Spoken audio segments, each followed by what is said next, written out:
but no clarity. Confidence without clarity can be disastrous. You can't see clearly, but you're very confident. Could it be disastrous? Yes. Do you see, your vision is not clear, but you're very confident driver.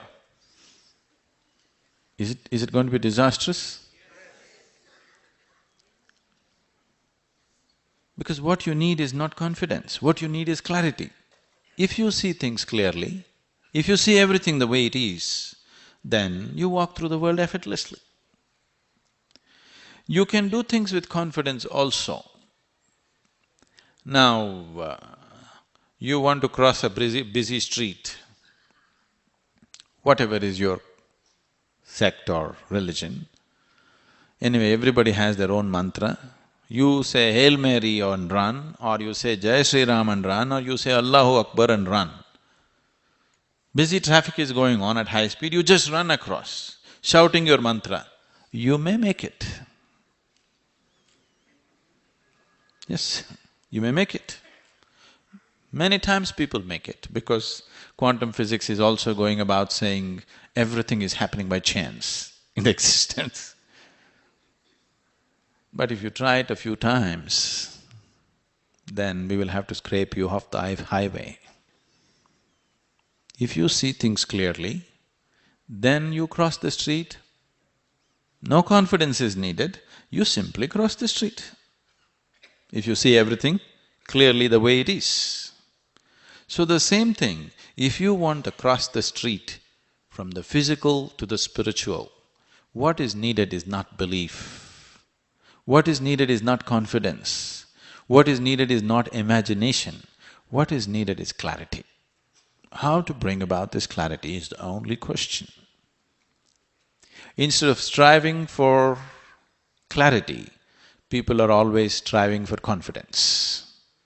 God is holding my hand, you feel confident.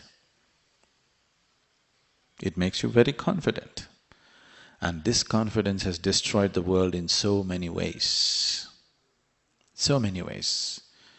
If you do something stupid today in your life, tonight your intelligence will bother you, why did I do this? But if you believe in something 100% and you believe you're doing God's work or whatever, then you are utter confidence. Whatever nonsense you do, you have no regret at all.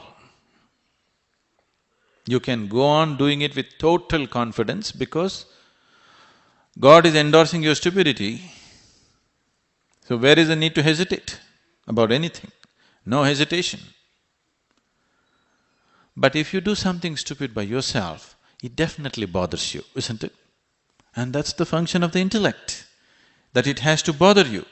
If you do something foolish, your intelligence has to poke you and bother you every day, then only it evolves, isn't it? What started as a spiritual process is one time slowly became organized into a certain form and has created so much nuisance and division. Humanity is divided almost permanently, you know. It's… when you look at it, when are we going to put it together, it looks like a faraway reality. It's all right to dream, it's all right to have a vision, it's all right to work for it, but when you really look at the world's human reality today, when are we going to put all the world together is a big question, isn't it? Because they're so deeply divided. Any other division, you are this party, that party, you know, people can change parties very easily. But once you believe something as God's own stuff, changing is very difficult because it is heaven endorsed, very, very difficult. And this is the biggest impediment for spiritual process to happen. If spiritual process has to become a common reality for everybody, it's extremely important that it is presented as a science, as a scientific method. See, today your intellect is made this way. Only if I speak something logical, you will listen.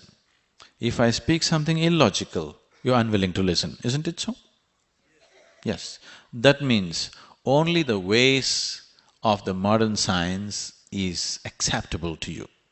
Anything other than that is not acceptable to you.